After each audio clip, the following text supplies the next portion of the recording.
নারায়ণগঞ্জে প্রতিষ্ঠিত হচ্ছে। আপনারা কি সে ওসমান তন্ত্র এবং ফেসি তন্ত্র এই নারায়ণগঞ্জে চান? এই নারায়ণগঞ্জের মানুষ আর সেই স্বৈরতন্ত্র সন্ত্রাসী তন্ত্র চায় না।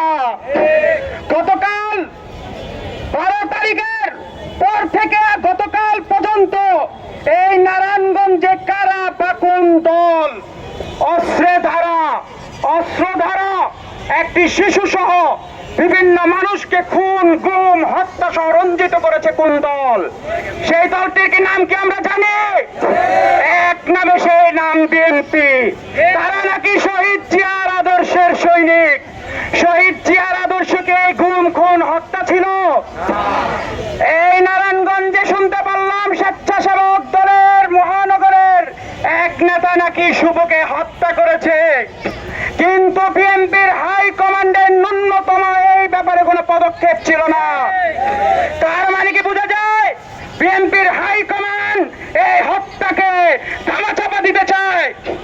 কারণ ধামাচাপা বলতে হয় রূপগঞ্জে এই লাশকে দাফন করা হয়েছে বেওয়ারিশ লাশ বলে। আমরা তা জানতে পেরেছি। আমরা দেখেছি গতকাল আমার ইউনিয়ন এনায়েতনগর ইউনিয়নে বিএনপির অঙ্গ সংগঠনের 2 সন্ত্রাসী বাহিনী দ্বারা একটি ছোট শিশু মাদ্রাসার আমার ছোট ভাই আমার ছোট সন্তানের মতন গুলিবিদ্ধ হয়েছে। আপনারা কি চান আপনার সন্তান স্কুল মাদ্রাসায় যাওয়ার পর বাড়ি ফেরার সময় গুলিবিদ্ধ লাশের মতন ফিরে আসবে?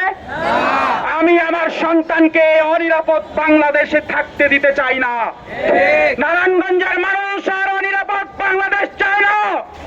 তা 5 আগস্ট দেখিয়ে দিয়েছিল। সেই সন্ত্রাসের ত্রাসের আসন নারায়ণগঞ্জ 4 আসনে সাপলাকলিকে বিপুল জয় যুক্ত করার মাধ্যমে তারা দেখিয়ে দিয়েছিল এই শহরে আর কোন সন্ত্রাস